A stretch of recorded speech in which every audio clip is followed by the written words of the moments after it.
Montana's Public Service Commission has lost a trio of court decisions on lawsuits saying it illegally undermined proposed wind and solar power projects in Montana.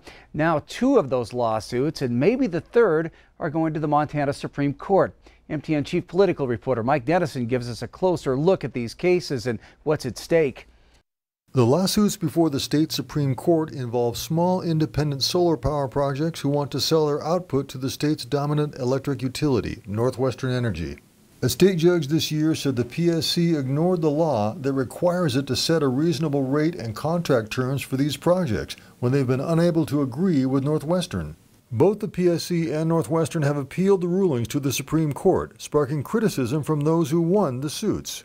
NorthWestern Energy is incredibly hostile to renewable energy. It just simply doesn't want to engage in the law, the legal requirements to invest in renewable resources like other utilities are doing cost effectively across the country right now. And the PSC is doing the bidding of NorthWestern Energy. NorthWestern says the judge shouldn't be setting rates for these projects and that it's up to the PSC.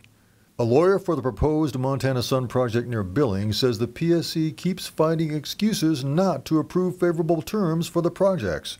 I don't know what it is to do at this point to hit that sweet spot with the commission where they're going to say, well, that's exactly what we need. But I suspect what they want is more fossil-fueled resources. And I just think that history is not in favor of that. I think that they're on the wrong side of history. Commissioners, however, insist they are protecting consumers by setting rates not above the current market for power that could be purchased elsewhere. Frankly, it was a matter of simply abiding by the law. You know, both Montana and federal law say that while on the one hand we have to encourage the development of renewables, we have to do it in a way that holds the ratepayer harmless with regard to costs. But developers say the price they deserve and are asking for is a bargain for them and consumers. In the rate ordered by the court ruling, the Billings solar project would charge about $40 per megawatt hour, compared to nearly $60 or more for NorthWestern's own resources at Colstrip and hydroelectric dams.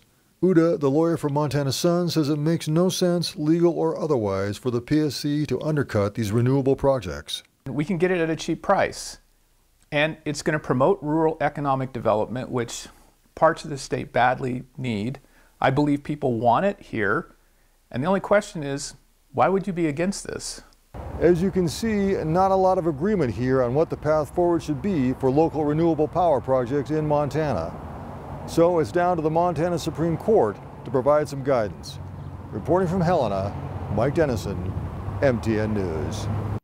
A third lawsuit on small local wind power projects has not yet been appealed to the Supreme Court.